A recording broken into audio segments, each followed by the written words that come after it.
اضاءه، هات دي، اعمل دي، ناولني بس بتاع اللي هناك دي يا عم، حطها بس، سيبها مالكش دعوه، سيبها لي بس هناك.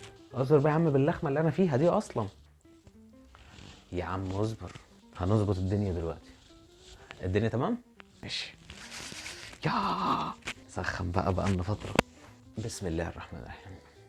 نخش في الموضوع على طول، جوزيه كان عنده تركايه كان بيعملها لما كان بيبقى بادئ الماتش ببركات باك يمين وبيهاجم باتنين روس حربه. في الوقت ده طبعا كان معظم الاوقات راسين الحربه بتوعنا كان متعب وفلافيو، وكان تحت منهم كمان تريكا. كان في تغييره محفوظه كده عند جوزيه كان بيعملها لما الماتش كان يتعاقرب معاه رغم الاسامي اللي موجوده في الملعب دي، انما ظروف الماتش اتعاقرب معاه ومش ماشيه، او لسبب تاني خالص الدنيا ماشيه وعايز يدوس على وش الفرقه اللي قصاده بزياده.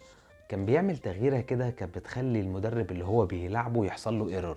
كان بيسحب حد من الاتنين روس حربه ان كان متعب ولا فلافيو، وينزل باسلام الشاطر باك يمين. طبعا المدرب بتاع الفرقه اللي بنلعبها بياخد قلم في نفسه، يقول لك ايه، انا اللي نيمت الاهلي من المغرب، انا خليت الاهلي دافع قصادي، نزل باك يمين وخرج راس حربه. طبعا صاحبك ده واهم، هو ما يعرفش السواد اللي جاي له ده، بركات هيجيلك من شغلانه الباك، هيطلع لك قدام في الهجوم وهيلعب كده جناح حر تحت راس الحربه اللي موجود وجنبه كمان تريكا.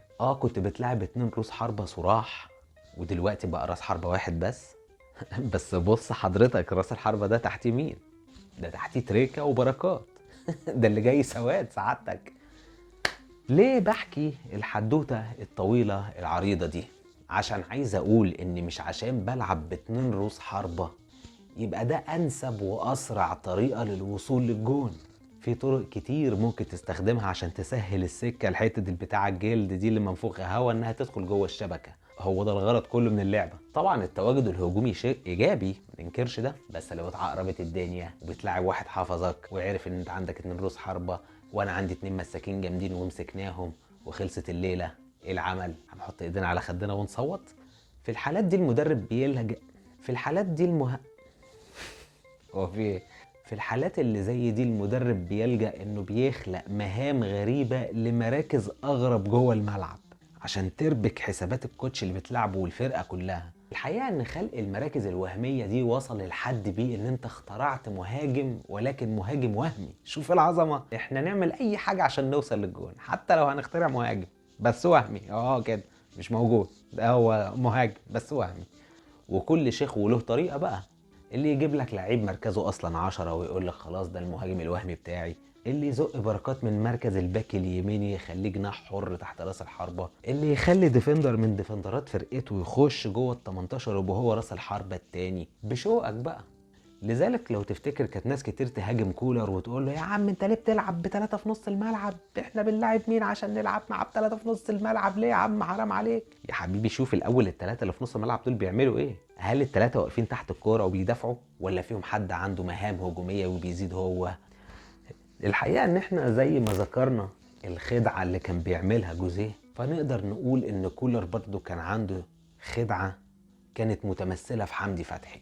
الفكرة كانت في بال كولر من يوم ما جه النادي، وبدأها الأول بكريم فؤاد، وكان هو اللعيب اللي بيتعمل بيه الخدعة دي اللي بيخدع بيها الفريق اللي قصاده، وكانت بتنجح وجابت لنا سوبر. لو تفتكر ماتش السوبر اللي كان الأولاني برونو سافيو والتاني كريم فؤاد، ووصلت بكريم فؤاد لمستوى حلو قوي جماهيريا وهو نفسه حس بنفسه في الفرقة، إلى أن اتصاب كريم فؤاد، وفضل كولر يدور على حد بديل يعمل بيه نفس الخدعة بدل كريم فؤاد اللي اتعور. جرب نيدفيد، جرب مروان عطية، جرب قفشة، إلى أن وجد ضالته في حمدي فتحي، ووصل بحمدي فتحي لأعلى درجات توهجه الفني في الأهلي من يوم ما جه، لما تم اكتشافه عن طريق كولر إن يكون هو اللعيب بتاع نص الملعب اللي بيزق نفسه لجوه ال 18 وتلاقيه فجأة راس حربة تاني جنب راس الحربة اللي انت بادئ بيه الماتش. الحالة دي اللي بتخلي الفريق اللي قصادك احنا هنعمل ايه يا جدعان؟ بتاع مين الراجل ده؟ مين ماسك ده؟ احنا اتنين مساكين على اتنين روس حربة، ما اتفقناش على كده، مين اللي جالنا من نص الملعب داخل جوه ال 18 عندنا ده؟ فانت بتربك الدنيا بالحركات دي.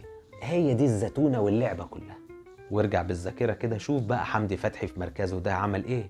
ماتشات كده على سبيل المثال ماتش 3-0 بتاع الاهلي والزمالك لما كهربا كان عقده صح، الاسيست اللي عمله جوه ال 18 استلمه بالهيد ادى كهربا وكهربا سجل. جون حمدي فتحي في الرجاء المغربي في قبل نهائي افريقيا، جون حمدي فتحي في نهائي الكاس قصاد بيراميدز، وكتير. هنركب بقى آلة الزمن ونيجي لليومين دول.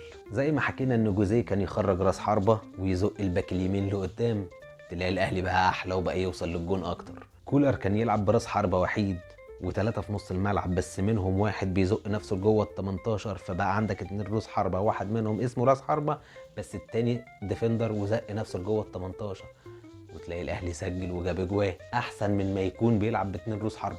اليومين دول وفي الوقت القليل ليستروب لاحظت حاجة بسيطة كده بيعملها ما بين بن شرقي وزيزو. اخر ماتشين بتوع السوبر والماتش اللي قبله بتاع المصري، تعادلنا ماتش المصري وما كسبناش، لكن الفرقة بقى ليها شكل. الفرقة بدل ما كانت شوية لعيبة حلوين قوي في الملعب مش عارفين يعملوا ايه ولا ايه، الكرة معانا طب هنتصرف ازاي، لا بقى فريق. الجون الاول بتاع بن شرقي في الزمالك والحركة اللي بتحصل وحصلت كتير جوه الماتش ده واللي قبله، انت بادئ التشكيل بان زيزو هو اللعيب الرقم 10 بتاعك، هو اللعيب اللي قدام الاتنين ديفندرات بتوعك، وعلى اليمين في بن شرقي. فجأة بقدرة قادر في وسط اللعب ما هو شغال، هتلاقي اشارات وغمزات ولمزات كده ما بين بن شرقي وزيزو عشان يغيروا مكانهم، وبقدرة قادر تلاقي ده جوه ال 18 وجراديشار سحب نفسه لبره، وزيزو بقى هو على اليمين وعمل الاوفر اللي نزل لبن شرقي وجاب بيه الجون في الزمالك. يمكن هي دي اللقطه اللي اتبروزت قوي، بس هي حصلت كذا مره قبلها. لاحظت كمان تغييره متكرره حصلت كذا مره، لما بينزل باحمد رمضان بيكهام كمساك ثالث على حساب حد من الجناحين اللي انت بادئ بيهم الماتش. يوم ما عمل التغييره دي قدام الزمالك قلت يا نهار ابيض، احنا هنقعد ندافع من دلوقتي لغايه ما الحكم يصفر ونقعد بقى مزنوقين في جوه ال 18 عندنا زي اواخر ايام كولر. لكن الحقيقه اتفاجئت ان احنا كنا برضو بنروح. تغييره تبدو دفاعيه وهي فعلا دفاعيه، بتخرج جناح وبتنزل مساك، لكن الفرقه فعلا كانت بتروح لجون الخصم، لا خصم ايه الكلام الكبير ده، لكن الفرقه فعلا كانت بتوصل للجون. الجون برضه لسه مستمرين في الضغط على. انا الاول لما لقيت بيكهام بيسخن وهو اللي واقف على الخط، انا قلت حد من المساكين اتعور وهنضطر نعمل تغيير اضطراري، لكن لا، لقيته بيخرج جناح، مره تريزيجيه ومره بن شرقي، يخرج حد فيهم وينزل مساك. وانا طبعا مش مع خالص المحافظه على نتيجه ال1-0 او 2-1 او اللي هو فرق جون، لكن الحقيقه فوجئت بتكليف راس الحربة الوحيد والجناح الوحيد اللي اتبقى في الملعب بعد خروج الجناح الثاني، واللاعب رقم 8 واللاعب رقم 10 واحد الباكات، مكلفين بعمل الهجمه المرتده باسرع ما يمكن، بعد طبعا قطعها من المساكين بتوعك اللي بقوا 3، يعني نسبه قطع الكره بقت اسرع واكبر بعد نزول المساك الثالث معاهم، مع توزيعة اللعيبه اللي احنا لسه قايلينها دلوقتي. فبقى عندك شكل هجومي حتى وانت اسمك بتلعب ب3 مساكين، بس شكلك الهجومي بقى اكبر، بقى ليه شكل، وده بيخلي فرصه خلق هجمه مرتده اكبر واخطر من ما كنت بتلعب بوينجين. هتقولي طب ليه يا عم ما عملناش من الاول ليه كده طالما دي الاسرع والاخطر والافظع؟ هقول لك امال فين الخدعه بقى، على راي توشكا لما قال لك ما انا لو ظهرت طبيعي مش هيبان ان انا بمثل، وانا كنت متاكد. ويا سيدي ما تزعلش نفسك يا سيدي، اكيد في ماتشات تقيله وكبيره هتكون بره ملعبك، هتضطر تلعب بالشكل ده، هتضطر تبدا بالتشكيل اللي انت بتنهي بيه ماتشات تانية.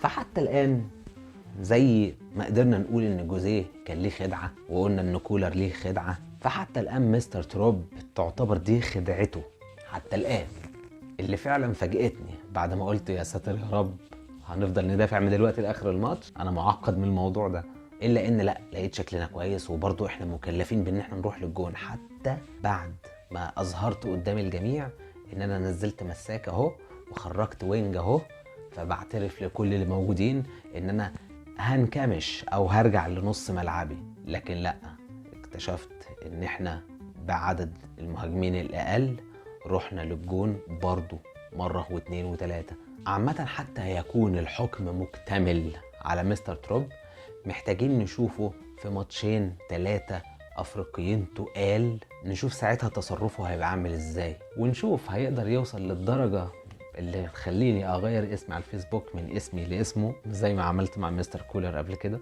ولا هو ما يستاهلش ينول الشرف ده. الايام هتبين، هنشوف.